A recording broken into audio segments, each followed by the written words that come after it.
Sobre el riesgo de control.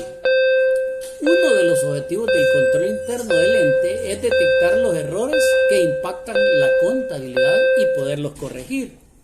Si el control interno no funciona correctamente, en este aspecto es muy probable que los estados financieros contengan errores en sus manifestaciones, es decir, en las notas explicativas, en relación a la existencia, a la propiedad, a la integridad, a la evaluación y a la exposición.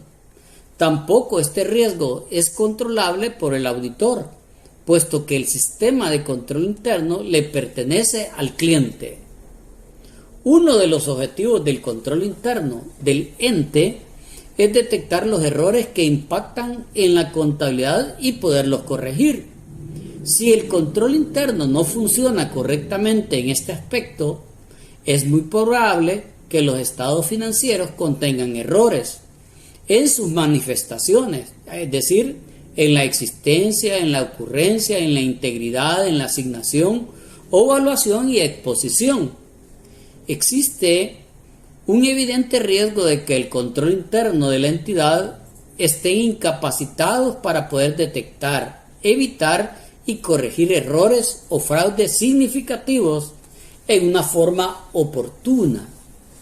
Veamos los límites del control interno. El control interno debe de brindar razonable seguridad de que se estén logrando los objetivos del control presupuestado, sin exceder a los siguientes límites. Adecuada relación costo-beneficio de control, es decir, el control interno no debe ser más caro que aquello que se requiere controlar. Por ejemplo, hay empresas que son pequeñas o medianas y han contratado SAP y tienen que pagar las licencias para poder operar. Eso es más caro que lo que se requiere controlar. Los controles internos deben de estar orientados hacia las transacciones operativas de carácter repetitivo y no hacia las operaciones excepcionales o únicas, las cuales deben de ser controladas mediante medios profundos y creados para tal efecto. También se deben de atender los errores no intencionales que pueden provocar fraudes o robos. Si el ente posee un control interno fuerte y bien estructurado, mayor debe ser la rigurosidad que debe tener el auditor a la hora de realizar una auditoría.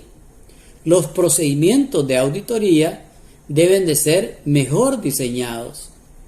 Si el cliente no posee un control interno fuerte y bien estructurado, menor podrá ser la rigurosidad que debe de tener el auditor a la hora o en el momento de realizar una auditoría. Ahora veamos el tercer y último riesgo que le corresponde al auditor, el riesgo de detección. En la etapa de realización de pruebas de validación de saldos, también existe un riesgo que el auditor no detecte los errores ya contenidos en los estados financieros y por lo tanto no proponga los asientos de ajustes correspondientes.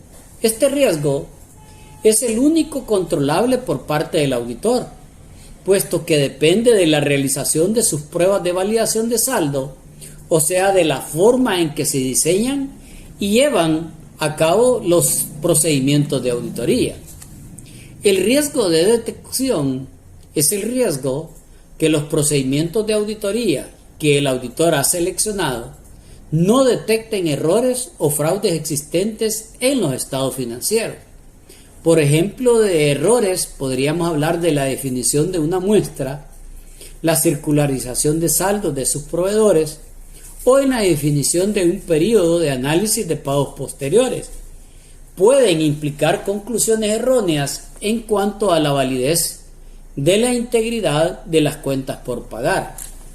Recuerden que el auditor no examina el 100% de las transacciones de una entidad, sino que basa el trabajo realizado sobre una muestra y siempre extiende esos resultados al universo de las transacciones.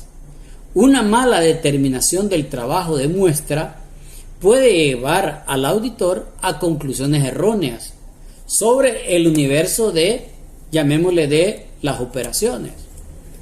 Veamos los factores que van a determinar el riesgo de detección. La ineficacia de un procedimiento de auditoría que sea aplicado. La mala aplicación de un procedimiento de auditoría resulte eficaz o no. Problemas de definición de alcance y oportunidad en un procedimiento de auditoría que haya sido bien o mal aplicado. Por eso es necesario evaluar el riesgo de auditoría.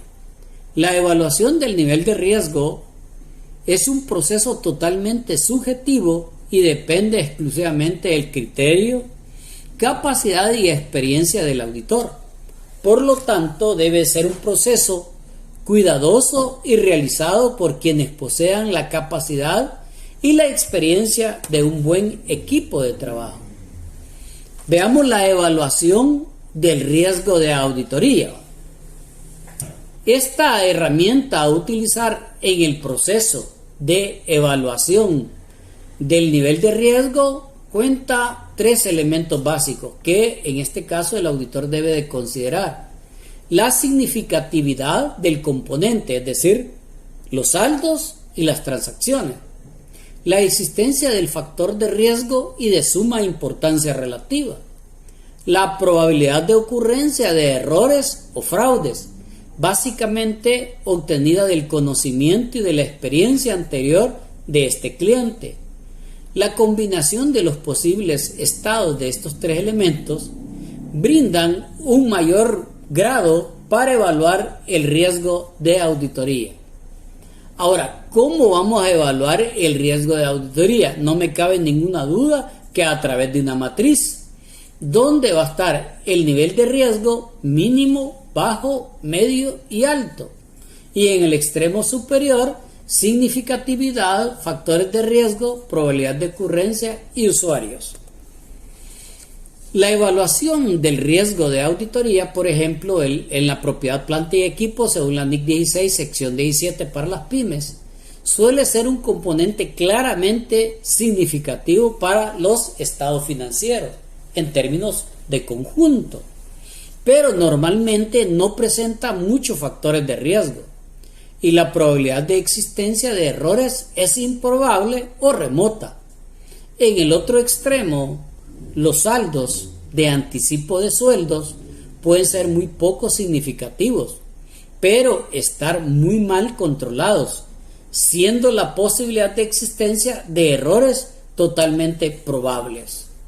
Por lo tanto, siempre debemos de cotejar el riesgo inherente y el riesgo de control a través de una matriz, donde en el eje de las X vamos a poner el riesgo de control y en el eje de la Y vamos a poner el riesgo inherente para propósitos de determinar el grado de probabilidad de la existencia de errores. Por ejemplo, ustedes le ponen C1, alto riesgo inherente, mínimo de riesgo de control. C2, alto riesgo inherente y de control. C3, mínimo riesgo inherente y de control. Y C4, mínimo riesgo inherente y alto riesgo de control. Gracias, cuídense mucho y saludos.